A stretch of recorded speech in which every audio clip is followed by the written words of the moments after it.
et ceux restés au pays à travers des informations bien fouillées concernant tous les domaines de la vie du pays. Le magazine Humura Burundi est diffusé sur le web via le site de la RPA www.rpa.bi. Humura Burundi.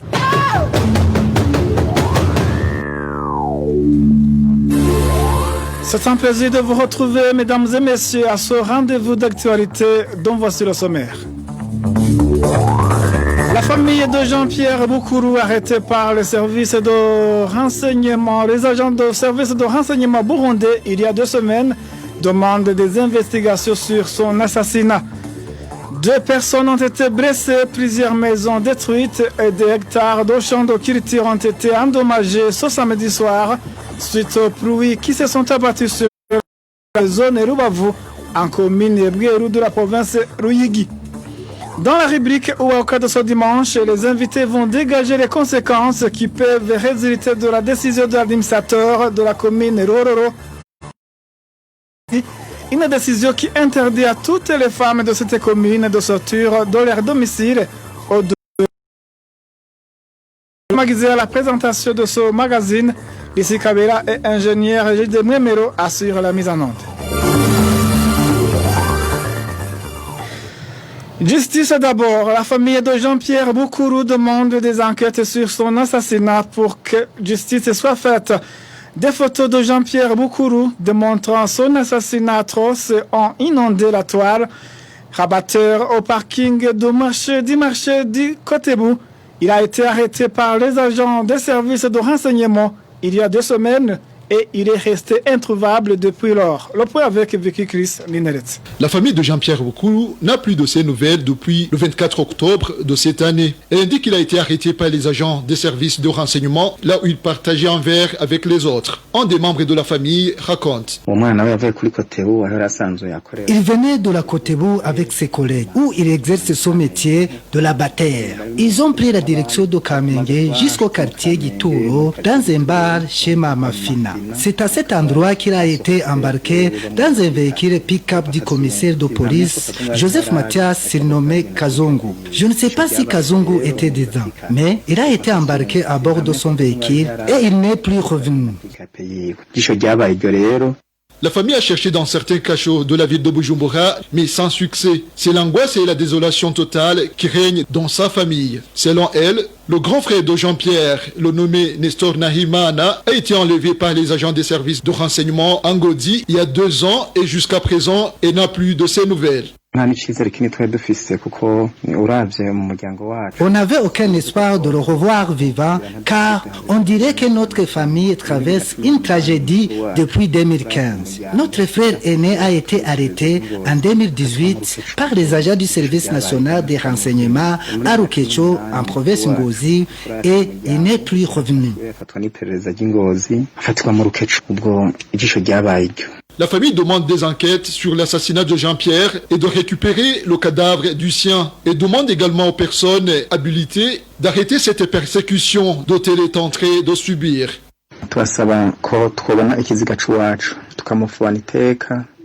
Nous demandons de récupérer le cadavre de notre enfant, de l'enterrer. On dit souvent que ce gouvernement se comporte comme un parent. Alors, qu'il mène des enquêtes et arrête ceux qui ont assassiné notre frère. Même s'il aurait fait une quelconque crime, je pense que sa punition ne serait pas la mort. La mort atroce comme celle-là. Nous demandons à toute personne habilitée de mettre fin à cette persécution perpétrée contre notre famille. Nous ne savons pas vraiment ce que notre famille a péché. Nous sommes dans une désolation et un désespoir. Nous pensons que la terre nous hait. C'est très triste. La rédaction de la RPA essaie de contacter Mathias Joseph Nyonzima, alias Kazungu, un agent de renseignement dont son véhicule a été utilisé pour embarquer Jean-Pierre Boukourou, ainsi que le responsable de la documentation à mairie de Bujumbura, mais sans y parvenir. Merci à toi, Vicky Chris Ninheretse. La détention d'un habitant de la commune Rugombo en province de Chibitoke, arrêté par la police il y a 3 jours, reste inconnu. Lors de son arrestation à son domicile, il a été accusé de détenir des armes à feu. Le point avec Quizer Walter. Cet habitant de la commune Rugombo, arrêté par la police, est connu sous le nom de Al-Bashir. et habitait sur la colline Marambo 1 et était vendeur de pièces de rechange de véhicules à Rugombo. Nos sources en commune et Rugombo indiquent que la matinée du vendredi de cette semaine, des policiers et militaires sont venus à son domicile pour faire une fouille et perquisition à la recherche des armes à feu. Mais aucune arme n'a été trouvée. La police l'a arrêté et l'a embarqué. Jusqu'à présent, personne n'est au courant de son lieu de détention. Cet habitant témoigne. Ils n'ont rien trouvé à son domicile. Ils ont évacué des déchets dans sa latrine à la recherche des armes, mais ils n'ont rien trouvé. Même dans la maison, il n'y avait aucune arme. Malgré cela, ils l'ont arrêté. Pour le moment, sa famille a cherché dans tous les cachots de Rugombo, mais elle ne l'a pas trouvé. Nous ne savons pas s'ils l'ont amené à Chibitoke ou à la documentation de Bujumbura. Personne ne sait rien, sauf ces policiers qui l'ont amené.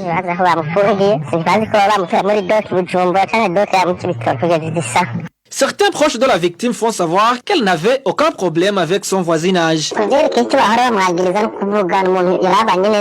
Ses voisins ne lui reprochent rien. Il vivait en paix avec tout le monde. À part son métier de vendre les pièces de rechange des automobiles, il n'avait aucun problème. À ce propos, la rédaction de la RPA a contacté l'administrateur de la commune Rugombo pour qu'elle puisse s'exprimer sur cette arrestation, mais il a vite raccroché son téléphone. Merci à toi aussi, Walter Kwizera. 2 personnes ont été blessées ce samedi soir suite à l'écroulement des maisons lors des pluies et des vents violents qui se sont abattus sur la colline et zone Rubavu en commune Bweru de la province Ruyigi.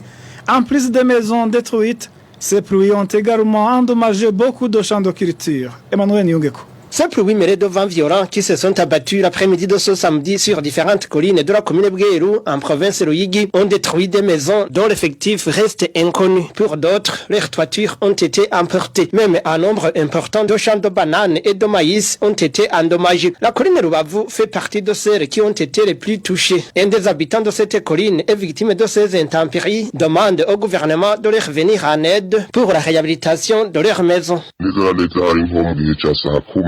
Il était 16 heures précises et il y avait beaucoup de pluie mêlée de vents violents. Les toitures de plusieurs maisons ont été emportées et 2 personnes ont été blessées lorsqu'une maison s'est effondrée. Elles sont pour le moment hospitalisées. Plusieurs champs de culture, surtout les bananiers et le maïs, ont été endommagés. On ne va rien récolter. Nous demandons au gouvernement et aux bienfaiteurs de nous venir en aide, surtout pour réhabiliter nos maisons qui ont été détruites pour que la vie puisse continuer normalement. À ce propos, nous n'avons pas pu joindre Diane Nibitanga, administrateur de la commune Bweru, pour lui demander ce que la commune envisage pour assister les victimes de ces pluies. Page droits de l'homme et 19 réfugiés burundais venant de Mayotte sont bloqués à l'aéroport international de Nairobi au Kenya depuis des jours. La police kenyane les accuse de détenir de faux papiers de voyage.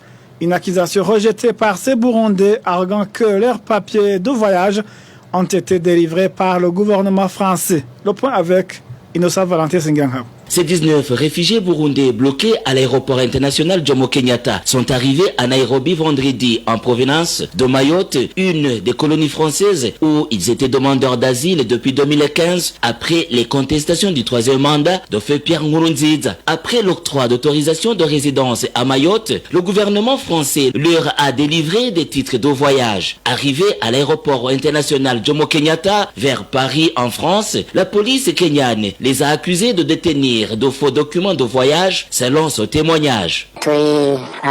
Nous sommes des réfugiés burundais reconnus par le gouvernement français. Nous avons des documents délivrés par la France. Nous venons de Mayotte et nous nous dirigeons vers Paris. Arrivés à l'aéroport de Nairobi, on a confisqué nos documents, arguant que nous détenons des faux documents de voyage. Nous sommes bloqués en transit et nous sommes au nombre de 19 Burundais. Tous nos documents sont confisqués. 19 Burundais demandent à la représentation française au Kenya Et en aide, un parmi ces réfugiés affirme qu'il mène une vie misérable à cet aéroport.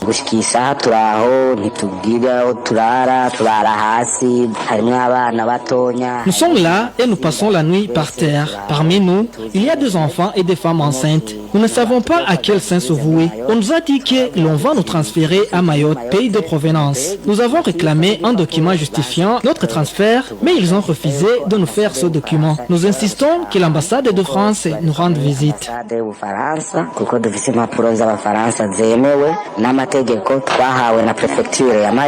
Contactée à ce propos, la représentation française à Nairobi a promis de s'exprimer ce lundi matin.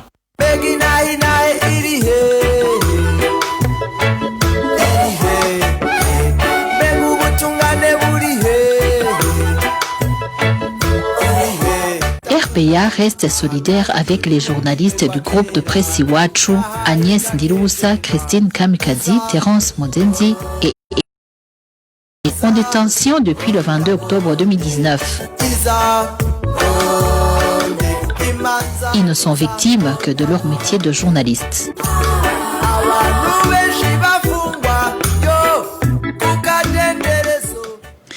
Nous poursuivons avec ce magazine. Depuis ce dimanche 8 novembre, l'aéroport international de Bujumbura est de nouveau opérationnel pour les vols commerciaux. Ces derniers étaient suspendus depuis près de 9 mois par une mesure gouvernementale prise pour faire barrage au Covid-19. Le point avec Trésor Nyongabo.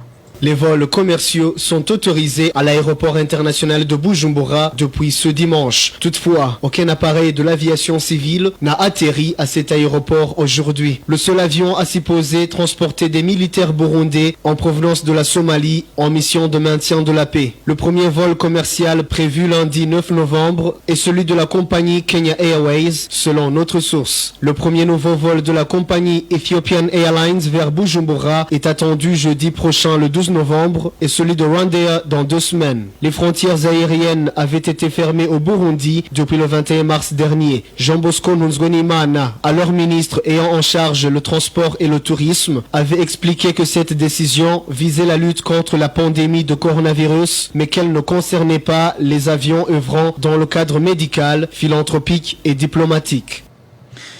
En page diplomatie, le président burundais félicite Joe Biden, élu 46e président des États-Unis d'Amérique. Via son compte Twitter, Evariste Ndayishimiye dit espérer que son élection sera une occasion pour le renforcement des liens d'amitié entre le Burundi et les États-Unis. Il est à signaler que les élections aux États-Unis ont eu lieu le 3 de ce mois de novembre, mais ce n'est qu'hier, hier soir, que le vainqueur a été connu. Le phénomène de mendicité prend une allure inquiétante dans la ville de Gitega. Ce phénomène s'observe plus d'habitude, mais plutôt tous les jours de la semaine. Les détails avec Balthazar Mibour. À l'entrée et à l'intérieur du marché de la ville de Gitega, devant restaurants et sur les différentes routes de cette ville, on y rencontre des mendiants qui circulent jour et nuit. Nombreux parmi eux sont des handicapés, les enfants de la rue et les gens en âge avancé. En 2017, les autorités administratives ont pris une décision de chasser de cette ville tous les mendiants. Une mesure qui n'a pourtant pas été appliquée car toutes ces catégories de commandés circulent dans toute la ville sans aucune inquiétude.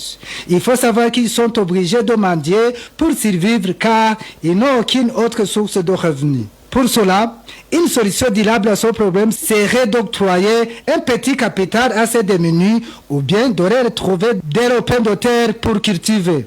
Eh bien, merci Balthazar Mibour. Ce dimanche, nous allons revenir sur la décision de l'administrateur de la commune Ruhororo en province Ngozi, Mamère Tebirukundi, qui interdit à toutes les femmes de sa commune de sortir de leur domicile au-delà de 20 heures. Les invités vont dégager les conséquences qui peuvent résulter de cette décision, ainsi que ce qui doit être fait pour garantir plutôt la protection des droits de la femme. La rubrique Ouaka de ce dimanche nous est présentée par Clovis Nyonzima.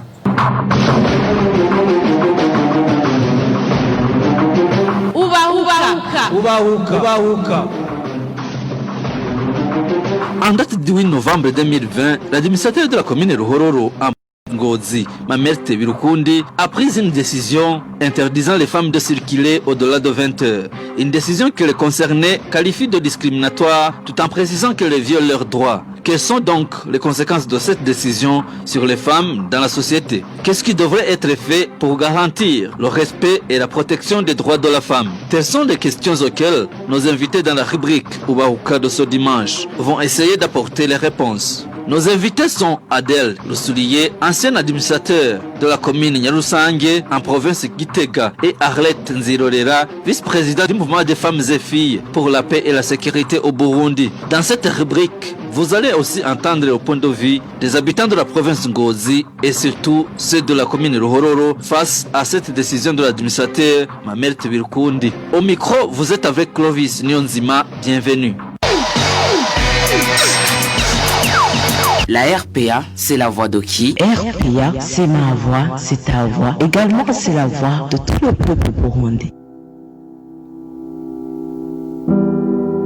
S'appuyant sur le comportement qu'affichent certaines femmes de la commune Ruhororo qui le plus souvent passent du temps dans les bistrots tard la nuit, l'administrateur de cette commune a décidé que désormais toutes les femmes devront être chez elles à 20 heures. Cette décision n'a pas été bien appréciée par les habitants de la province Ngozi, surtout ceux de la commune Ruhororo. Écoutons les réactions de ceux qui se sont entretenus avec la RPA.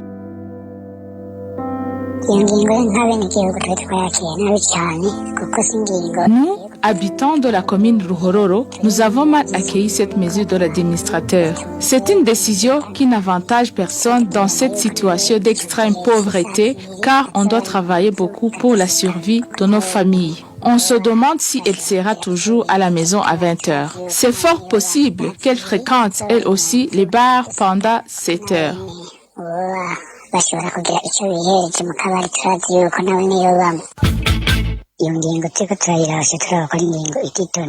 C'est une mesure qui a été prise à la hâte et qui viole les droits humains, particulièrement les droits de la femme. Pourtant, l'administrateur est une femme. Il y a des femmes qui exercent des activités commerciales, notamment dans les boutiques. À 20 heures, elles sont toujours au travail. D'autres sont des infirmières qui travaillent loin de leur domicile. Elles doivent se déplacer pendant ce temps pour se rendre au travail ou bien au restaurant pour trouver de quoi manger.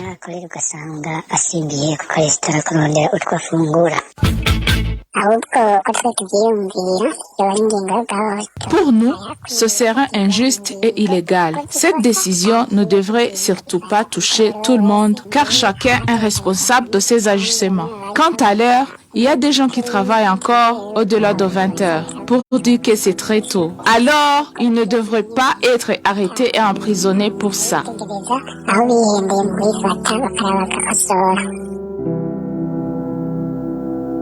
Parmi les obligations que l'administrateur a dans ses attributions, il y a entre autres celle de veiller à la garantie et la protection des droits de l'homme, surtout ceux de la femme et des enfants. Adèle Lusoulier, qui fut administrateur de la commune Nyarusange en province Gitega, indique que cette décision a été prise à la va-vite car selon elle, il y avait d'autres possibilités de régler le problème en question.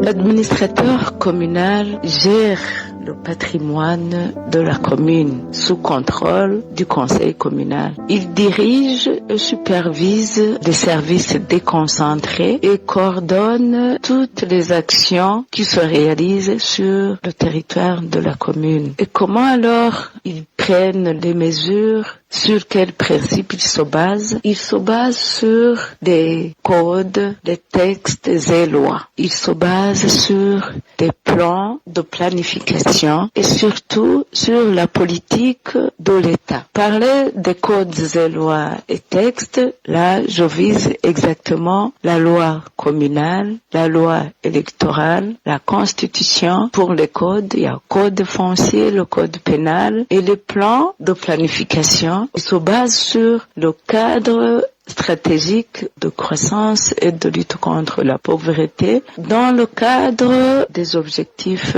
du millénaire pour le développement. Parler de la politique de l'État, chaque État a sa politique et chaque politique propre à chaque domaine. Chaque domaine. Je donne un exemple pour le domaine militaire. Je sais qu'au Burundi, on utilise le livre et donc à sa politique, mais sans dépasser des accords de Cotonou. Chaque domaine, je peux pas oublier le domaine sécuritaire, le domaine des droits de l'homme et surtout de la femme. Donc, l'administrateur doit prendre des mesures sans passer à côté de ces textes, de ces codes, de ces plans de planification et de la politique de l'État. Selon le mouvement des femmes et filles pour la paix et la sécurité au Burundi, cette décision est une honte pour la société, en plus d'être désagréable. Une mesure de couvre-feu uniquement à l'égard des femmes, les contraignant de rentrer à la maison au plus tard à 20h. Ça, c'est une règle exclusive et discriminatoire à l'égard des femmes. Cette règle est contraire à l'article 1er de la Déclaration universelle des droits de l'homme du 10 décembre 1948, à l'article 15 de la Convention sur l'élimination de toute forme de discrimination à l'égard des femmes du 3 septembre 1981 et que le Burundi a ratifié le 4 avril 1991 et à l'article 13 de la Constitution burundaise. Donc vous comprendrez avec moi que c'est une mesure déplorable, sans vigueur parce que elle a été contraire à toutes ces conventions et à la Constitution burundaise comme nous venons de le souligner. Et tous ces articles stipulent que tous les êtres humains naissent libres et égaux en dignité et en droit, et également qu'ils doivent être traités de la même manière sans aucune discrimination. Donc, cette mesure prise par Madame l'administrateur de la commune de Ruhororo, c'est une mesure que le gouverneur de la province devrait bien considérer comme nulle et non avenue, puisqu'elle est contraire aux conventions que le Burundi a ratifiées. Et aussi, le fait que ça soit prise par une femme, c'est aussi déplorable parce que ça nous montre que, je ne dirais pas que c'est une mesure qui venait protéger les femmes, tout en rappelant qu'au Burundi, à l'heure actuelle, des femmes sont violées, des femmes sont tuées, des femmes sont malmenées par le fait qu'elles sont femmes. Donc c'est une mesure à déplorer et à abolir. Pour Adèle Soulier, cette décision a des conséquences sur les femmes car elle les pousse à se sentir sous-estimées. Cette ancienne autorité communale d'ajouter également que l'auteur d'une infraction est le seul responsable, qu'il ne fallait pas donc prendre une mesure qui touche tout le monde. Les conséquences à cette mesure sont la peur, l'insécurité sociale. Elles vont se sentir discriminées. Il y aura mécontentement total en famille et surtout l'étendue de la commune. Donc, je trouve que c'est une mesure qui a été prise à la hâte et qui aura des conséquences néfastes à la population en général. Donc, il faut revoir cette mesure. Il faut créer un climat d'entente plutôt que de punir et de menacer les femmes de Ruhororo. Moi, je dirais que la mesure a été prise à la hâte. Je la qualifie d'abord de menace et de discrimination. Une personne est femme à l'âge adulte, donc il est responsable de ses actes. C'est vrai que dans la culture burundaise, fréquenter les bistrots, passer des heures avancées en dehors du ménage, c'est pas de la culture burundaise, mais non, nous ne sommes plus à l'ère de la vache, à l'ère de la roue, à l'ère du nez. Non, il faut éviter la discrimination. Nous sommes à la période contemporaine, je dirais. On qualifie quelqu'un ou on prend une mesure quelconque pour quelqu'un suivant ce qu'il est, son savoir-faire, son savoir-être. On ne va pas aboutir à un bon développement ou à une bonne gouvernance en discriminant les gens, en prenant des mesures hâtivement. Non. Et j'en profite d'ailleurs pour donner conseil à l'État. On ne peut pas être l'État vieilli et bafouer les droits de l'homme et surtout de la femme. Je crois que il est grand temps de revoir une bonne gouvernance, de renforcer la justice sociale, une cohésion pacifique sociale, la sécurité publique de tout le monde. Il faut la prise en compte du genre. On ne peut pas rendre mécontent une grande majorité des personnes et compter qu'on va se développer. Moi, je crois que la mesure doit être revue. Arlette Nzirorera dénonce elle aussi cette décision qui, selon elle, montre à la femme burundaise qu'elle vit dans une inégalité sociale et qu'elle n'est pas soutenue. Cette femme qui œuvre pour la paix et la sécurité au Burundi clore en demandant aux autorités burundaises de vérifier la légalité des décisions prises par leurs mandataires. Donc, des mesures pareilles ont des conséquences terribles parce que dans les pays où les lois sont bien organisées, où le pays est bien organisé, les êtres humains sont protégés et en particulier les femmes parce que on sait bien que l'éducation d'une nation dépend de la femme. Si on ne protège pas cette femme, si on ne lui donne pas les outils pour pouvoir se développer, le pays ne pourra pas se développer et par conséquent, on va se retrouver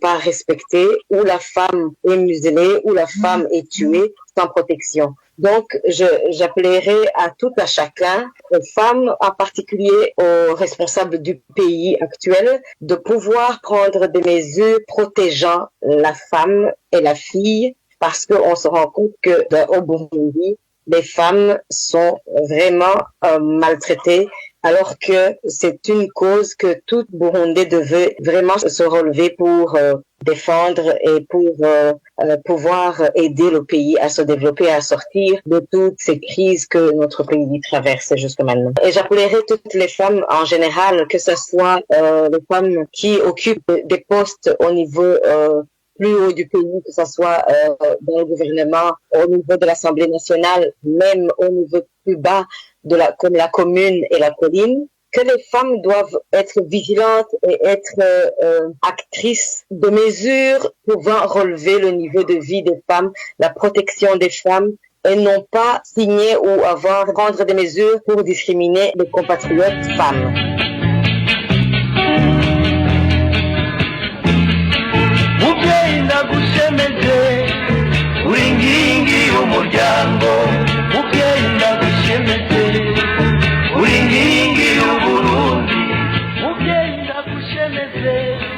Et voilà, chers auditeurs, c'est sur ces conseils de Madame Arlette Nzirorera que s'achève la rubrique Ubaoka de ce dimanche 8 novembre 2020 qui était centrée sur la décision de l'administrateur de la commune Ruhororo interdisant la circulation des femmes au-delà de 20 heures. Vous avez aussi entendu que cette décision est contraire aux conventions internationales que le Burundi a ratifiées. Merci à nos invités. Merci à Nadège Irakoze qui m'a aidé à préparer cette rubrique et à vous tous qui nous avez prêté une oreille attentive. Au micro, vous étiez avec Clovis Nyonzima. À la prochaine.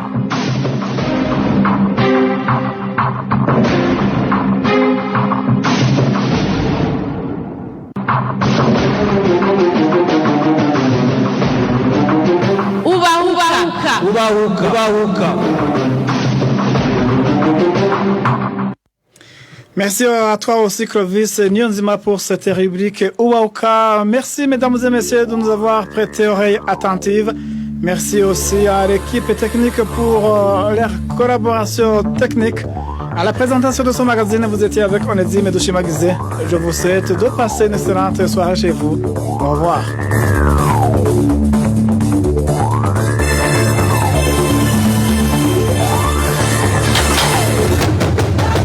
C'était le magazine Humura Burundi.